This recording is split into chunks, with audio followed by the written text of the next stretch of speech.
weeraryahanka kooxda Real Madrid iyo qaranka Portugal Cristiano Ronaldo ayaa muddo kadib si dadban uga hadlay mustaqbalkiisa caasimada kooxda Real Madrid asigoona la hadlay wargeyska Marca ayuuna si fiican niyadda ugu dajiyay dhammaan jamaahirta Los Blancos-ka kana dhawaajiyay inay wacnaan lahayd inuu koobab kale kula guuleysto. xidigan waxa uu haystaa 4 jeer Ballon d'Or-ka waxaa si la yaab leh loola xiriirinayaa inuu ka tagayo Santiago Bernabeu maadaama ay soo ifbixeen warar kala sheegayo inuu ka carooday kiiska canshuur lunsiga ee lagu eedeeyay xidigaasi.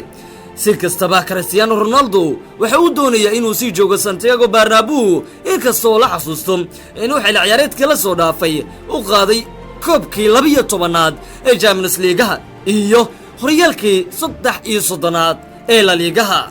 32 jirkan ee kooxda Real Madrid ee Ronaldo waxa uu heshiiskiisa ku eegyahay June 2020 wuxuuna doonayaa inuu farxad kale la qaato kooxdiisa inaan kooxdayda koobab waaweyn kula guuleysto.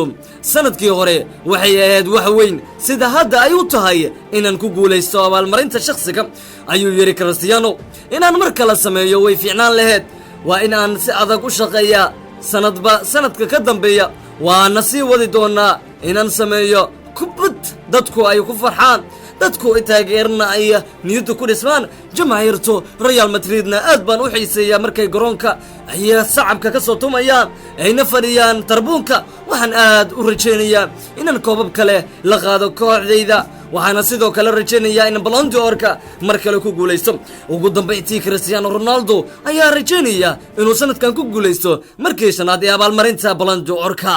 محمد ديته تي في Rajo Sport جوهر.